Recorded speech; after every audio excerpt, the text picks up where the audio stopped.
Assalamu alaikum students. Today we are going to complete national integration and prosperity. This is your chapter number 8. It's a very small chapter and related to only one topic, stressing on only one topic, that is national integration, significance of the national integration, problems of the national integration and remedial measures, personal level, community level and all nation level. Today we are going to finish it. I will also mark the short question and answers of this chapter in my last video. So let's begin. As you all know that many leaders, many scholars say that nationalism is not an Islamic concept.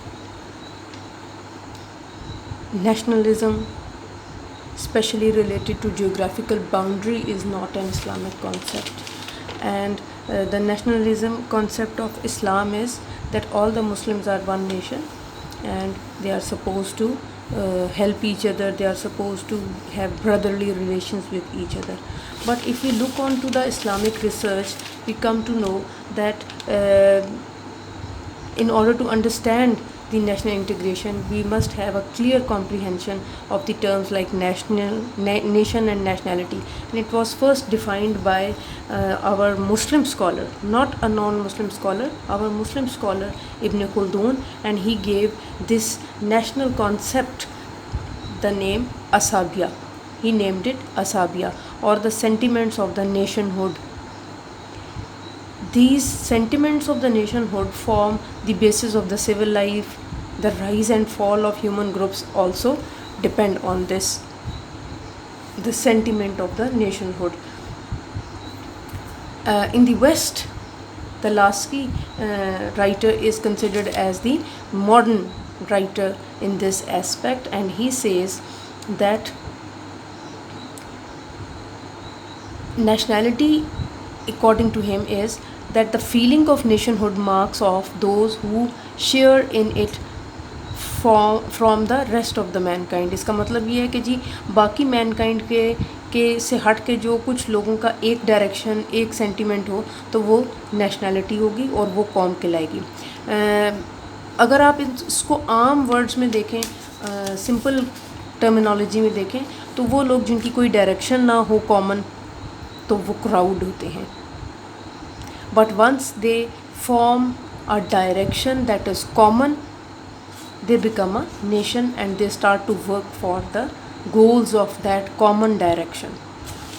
In this aspect, there are two forces that work on nations and crowds. A crowd may become a nation if it is having a centripetal integration force.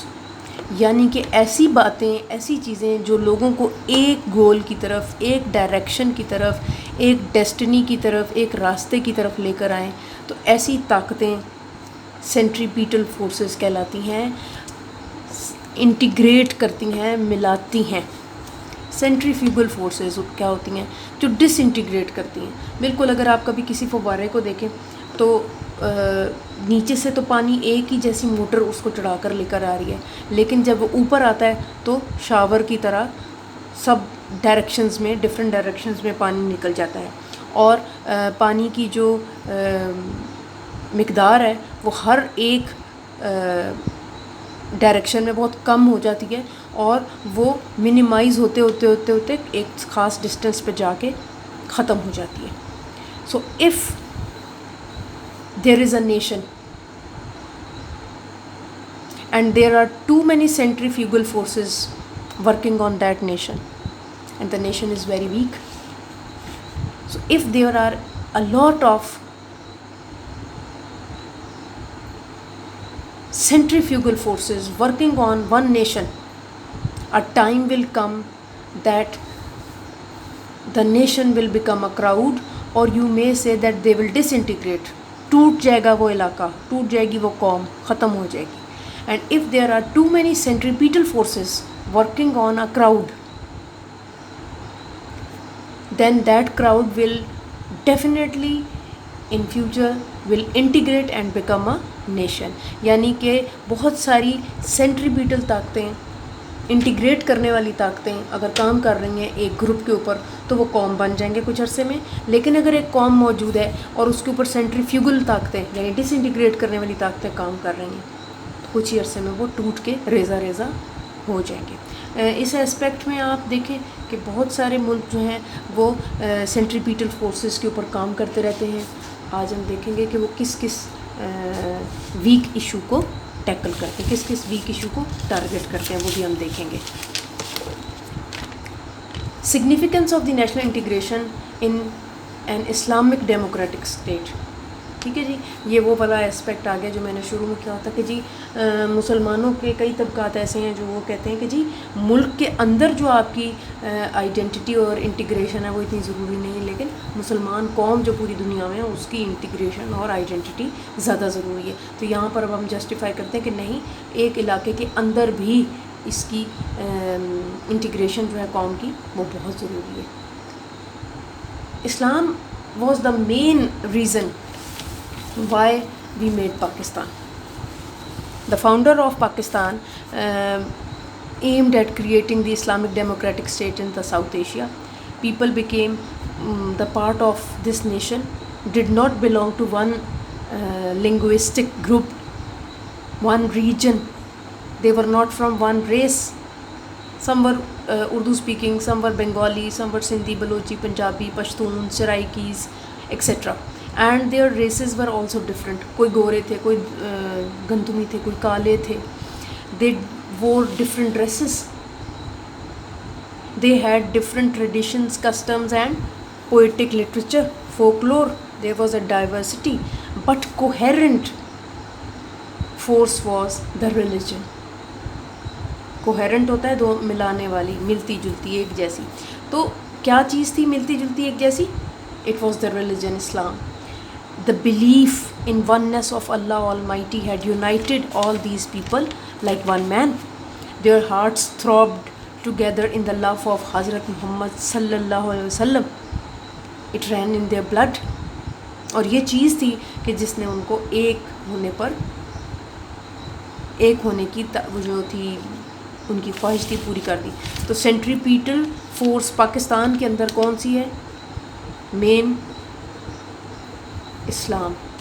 اسلام لے کر آتی ہے ایک point کے اوپر سب کو. تو یہ ایک بات پتہ چلی، ہم نے یہاں پہ لکھ لی.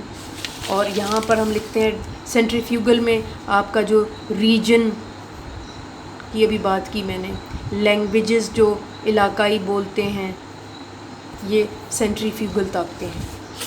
ٹھیک ہے جی، ڈفرینٹ ریجنز. اور یہ dresses, desserts, house hold activity, agricultural practices, custom, یہ سب سینٹریفیوگل فورسز ہیں. اور جو سب سے بڑی طاقت ہے وہ اسلام ہے. اچھا، they became one and decided to remain one forever, and their destiny was the eternal religious and irrevocable political integration. And all these linguistic, racial and geographical differences were left far behind, and Islamic fraternity ruled them. So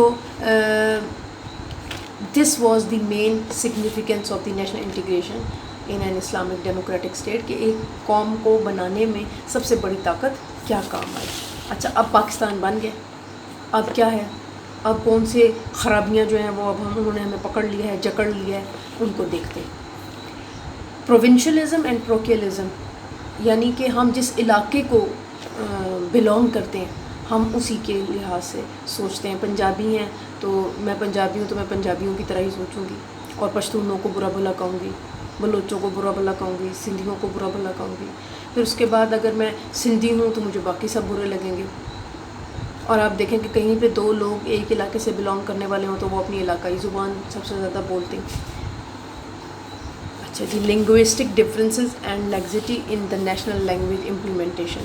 اچھا، linguistic difference کہ بھائی ساروں کی الگ الگ زبان ہے، کشمیریوں کی الگ ہے، بلتستان کی الگ ہے، ادھر بلوچوں کی الگ ہے، پٹھانوں کی الگ ہے، پنجابیوں کی الگ ہے، سندھیوں کی الگ ہے، سرائکیوں کی الگ ہے. سب کی الگ الگ زبان ہے. اب اپنی زبان پر تو سب سٹریس کر رہے ہیں علاقے کی زبان پہ، لیکن بڑے ہی لیزینس ہے نیشنل لینگویج کو امپلیمنٹ کرنے میں. یہ ہماری پرابلم ہے نیشنل انٹیگریشن کے اندر. پھر ریشل ڈفرینس، کوئی جو ہے جی پشتون ہے آریان سے بلانگ کرتے ہیں، کوئی جو ہے وہ دراوڑوں سے بلانگ کرتے ہیں، ریسز ہیں الگ الگ. پاورٹی ہے، غربت ہے، ڈسٹریبیوشن آف ویلتھ نہیں ہے پراپر، کوئی بہت امیر ہے کوئی بہت غریب ہے، اور اس کی وجہ سے ایک ہی ملک میں رہنے کے باوجود ایک دوسرے سے ڈفرینس کریٹ ہو جاتا ہے. Standard of living is very different. کوئی بہت امیر ہے، اسے پتہ ہی نہیں کہ غریبوں کی زندگی کے کیا مسئلے چل رہے ہیں. ان ڈیموکریٹک رول پاکستان میں 10 9 9 11 سال کے 3 بڑے ان ڈیموکریٹک رولز گزر چکے ہیں. تو جب آپ اتنے لمبے لمبے ٹائم کے 70 75 سال ابھی صرف پاکستان کو بنے ہوئے ہیں، اس میں سے بھی 30 35 سال جو ہیں وہ ہم نے ان ڈیموکریٹک رول کے گزارے ہیں. تو اگر آپ اتنے لمبے لمبے ان ڈیموکریٹک رولز کے ٹائم پیریڈ گزاریں گے جس کے اندر آپ کو نظر آئے گا لوگوں کا پرسنل انٹرسٹ زیادہ، تو پھر کیا ہوگا؟ Democratic norms, religious democratic norms کو پھلنے پھولنے کا ٹائم نہیں ملے گا. Autocratic behaviour of the bureaucracy, because لوگ اپنے آپ کو سمجھتے ہیں کہ جی میں پنجابی ہوں تو میں اگر افسر بن گیا ہوں تو بس اپنے علاقے کا خیال کرنا ہے. پھر اس کے بعد بیوروکریسی کے اندر کسی بھی سسٹم آف گورنمنٹ کے اندر جب وہ افسر بن جاتے ہیں تو اپنے علاقے کا زیادہ خیال کرتے ہیں. تو پھر کیا ہوتا ہے؟ Flow of facilities, flow of power ایک علاقے کی طرف ہو جاتا ہے. Because of that is called autocratic. Auto means one.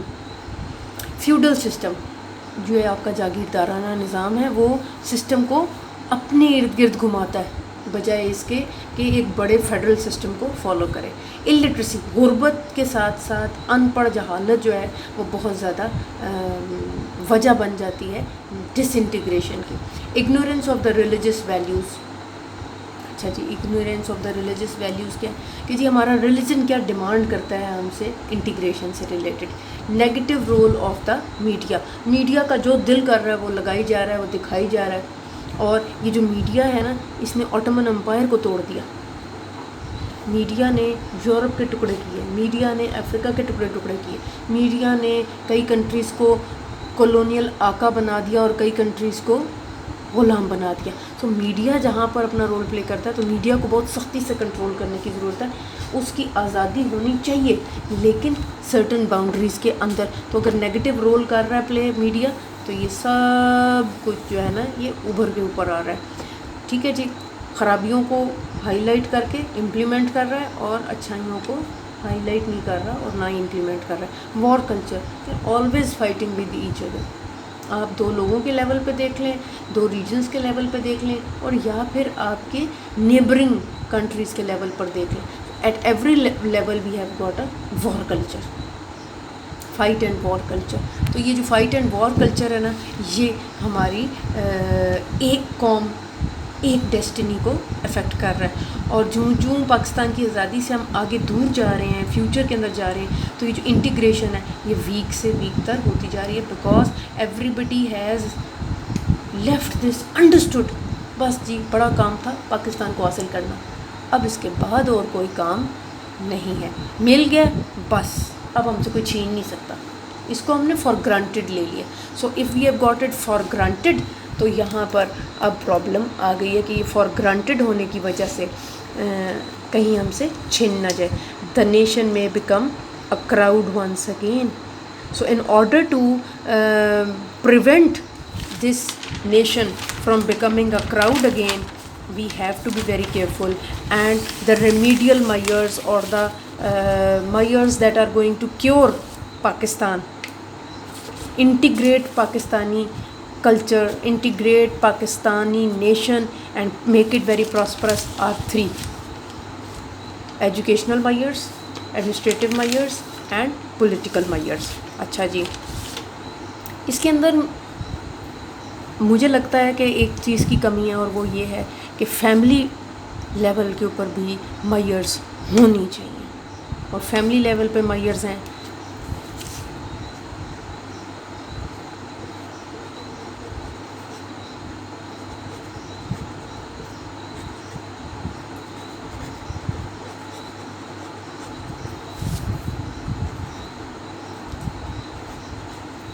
ان کی اپ برنگنگ بیٹی بہن ماں ان کی اپ برنگنگ کے اوپر زور دیں, ان کو پیورلی انٹیگریٹڈ مسلمان نیشنلسٹک پاکستانی بنا دیں.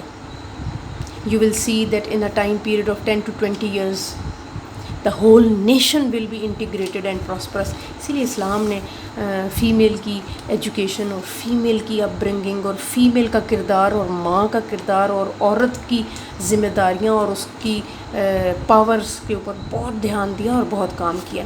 کیونکہ اگر یہ کیئرلیس ہو جائیں گے, ان کا افیکٹ نہیں آئے گا قوم کے اوپر, تو قوم تباہ و برباد ہو جائے گی, اور جو کہ آج پاکستان کے ساتھ بہت بڑا المیہ ہے. ایجوکیشنل میئرز کو یہاں پہ مطلب ٹیچر کا نام کیوں نہیں لیا, کیونکہ وہ ایجوکیشنل میئرز ادھر آ گئے. اچھا جی, number 1 aspect is spreading religious education. ٹھیک ہے جی, religion is the main driving force